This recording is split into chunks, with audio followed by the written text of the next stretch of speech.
Hey guys, this is Dan with Gears and Gadgets. Thanks for tuning in. I'm coming to you to share a story with a company that goes by the name of Iahora Scooters or Iahora Scooters. I'm not entirely sure. This company recently reached out to give me a free scooter. It was worth, $4,980 to do a couple videos on this channel. Now, this isn't super uncommon as a YouTuber to get these kinds of offers and opportunities. You get an email and you open it up and think, is this spam or is this real? And I saw them basically praising my channel, which is pretty common. That's their way in. And then the way it was kind of written, though, I was like, man, this seems like weird. For those of you who don't know, there's this thing out there where fake companies will send you like a PDF with a contract. They do this thing called session jacking, which takes the cookies from your browser and basically steals it so that they then have free access to your YouTube channel. They change your password, kick you off, and now they have a YouTube channel. So when I was reading this email at first, I was like, that's what this feels like. But I Googled the product. I didn't click any of their links. And I saw this weird chopper-ish electric motorcycle thing. And I thought, man, this thing is wild. I didn't think this was legit. But I saw some content creators that I recognized doing some reviews of this thing, watched their content, and thought, I guess it seems pretty legit. So let's proceed. So right off the rip, they were offering the free scooter, which was almost $5,000, and then also a 5% commission, also a $400 coupon code for followers of the channel, which that's pretty solid, but also relatively traditional for like the affiliate sales type thing. The broken English in these emails and the way that they were composed really kind of had a red flag. I was actually joking with a buddy of mine where I was like, I might be getting this free scooter, but also I might be getting scammed. I'm not entirely sure. So the way that I kind of vetted this out was I actually sent a few emails back and forth over the course of a few days, and they started kind of like setting a lot of what they wanted me to do in the videos. That starts to rub me the wrong way because if your product is good and you're sending it out for reviews, it really should be, we're going to send you a product, make some videos, have at it, and give the creator creative control. When they start kind of creating a lot of like, we want to see this, name the video this, make sure you include that, don't include this, only, like one of the stipulations was the unboxing part of the video could only be 1 minute long. We were sending emails back and forth and there were these weird expectations of like, contract negotiation type stuff, and I started feeling really uneasy about it, but I was like, I want to see what this contract says. Let's talk about the contract, what I signed up for. So they sent over this contract, and it was relatively, I guess, okay. I signed it, but there were some things in there where it was like, I was going to have to get creative about how I made these videos. They had a requirement of 2 15-minute videos. The one thing that I did not like was they said I could only do 1 minute of unboxing. And from what I saw in some other videos, I was actually interested in the unboxing because it seems like that's part of kind of a process. And like the company didn't want to focus on the unboxing. They wanted to focus on the fun.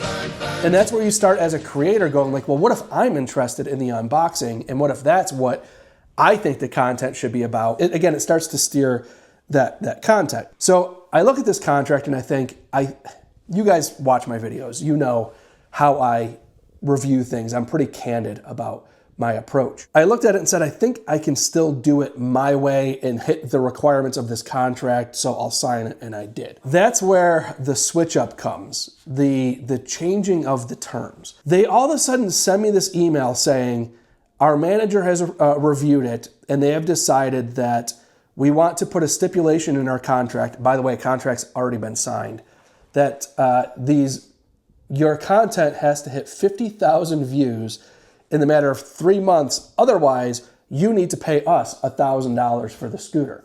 Now, keep in mind, this is something I had no interest in buying at all. This wasn't like even on my radar. Now, do I want to like run the risk of like having to pay $1,000 for a scooter? The risk is dumb because if the product is good and the trend of these videos is going to do well, the company should trust that and move on. But this is also part of a risk that companies take when getting into like social media, is that there's really no guarantees. This is where I start to have a big problem because it's an integrity issue. Now, I have the risk of a $1,000 penalty. I'm already contractually obligated to not do the unboxing part. Well, what if that's where the views come in, is my unbox? So I've got to abide by their, in their guardrails. So now I have to find a way to make this video so entertaining. Not so much me talking about the product, which is that's what a product review is.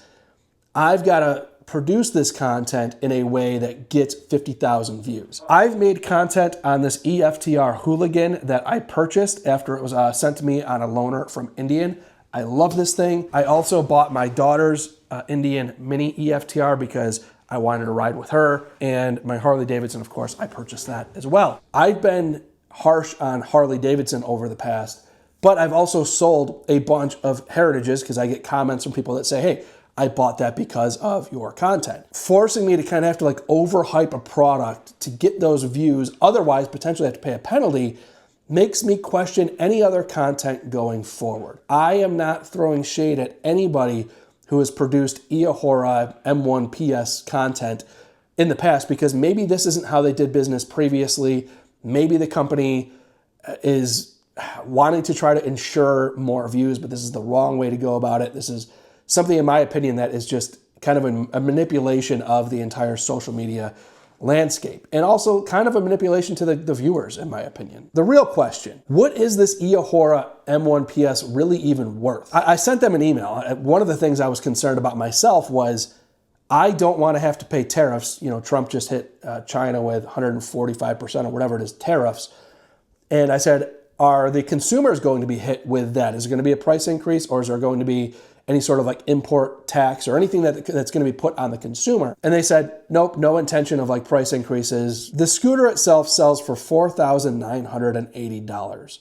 But if you take off the $400 coupon code that they're giving the content creators, and then a 5% affiliate cut back to the content creators, that leaves them, $4,300 per scooter. But then the real kicker is now you put 145% tariff on it. The question I have is, what is this thing worth if they have that much headroom to give $400 off, 5% to the creator, cover 145% tariff, and still be making money? The other side of things here is that if you're going to look at something like an Eahora here in the States, I would assume that most people probably don't know who Eahora is. Most people probably do know who Super 73 is. This thing is also cheaper. This was $3,800 or in that range, and right now you can get them for $1,000 off of that price. So $2,800 out the door versus $4,400 at the door. I would actually consider, or firmly direct, and this was actually part of my plan down the road, there's also the Honda Monkey. I darn near almost bought that instead of my gaming PC that I just invested in. And I'm probably going to buy one. I love the Monkey. I think it's an awesome, it reminds me of my mini bike when I was younger, but it's a street legal, traditional gas with a clutch. I would argue that a Honda Monkey is probably better money spent than an Eahora M1 PS. You can find parts for the Monkey. There's a whole aftermarket around it. The Super 73, I have 364 miles on this Super 73. That is a lot for a little electric bike. And a lot of that's just riding with my daughter around the neighborhood. And if you're gonna buy that Eahora, I would imagine most people, that's what they're doing, is kind of riding around their neighborhoods, their retirement communities, those kinds of things. It is a cool talking piece, and if you had some money to throw away, it could be compelling. But I don't necessarily think that it's a great recommendation over Honda when you're talking about the Monkey or a Super 73. If your Eahora breaks, how are you getting that thing back to them? You're not taking it to a shop anywhere in town because I don't know anybody who's going to work on that thing. So final thoughts here is that, if you're a brand, don't manipulate YouTubers.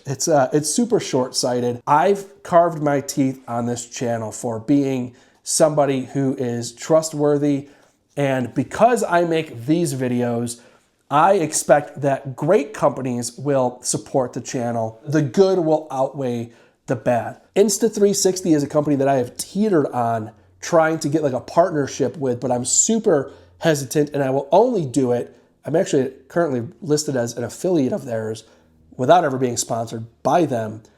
But the content that I would make, and I might make, is about how they previously got busted trying to get content creators to make videos where they intentionally didn't mention their sponsorship because they wanted the content to appear authentic. And that is absolutely something that is unacceptable for any company out there. And I'm super proud that people called that out too. Now, I just bought one of their 360 cameras because I'm kind of tired of GoPro, and I'll probably do a video on that coming up in the near future.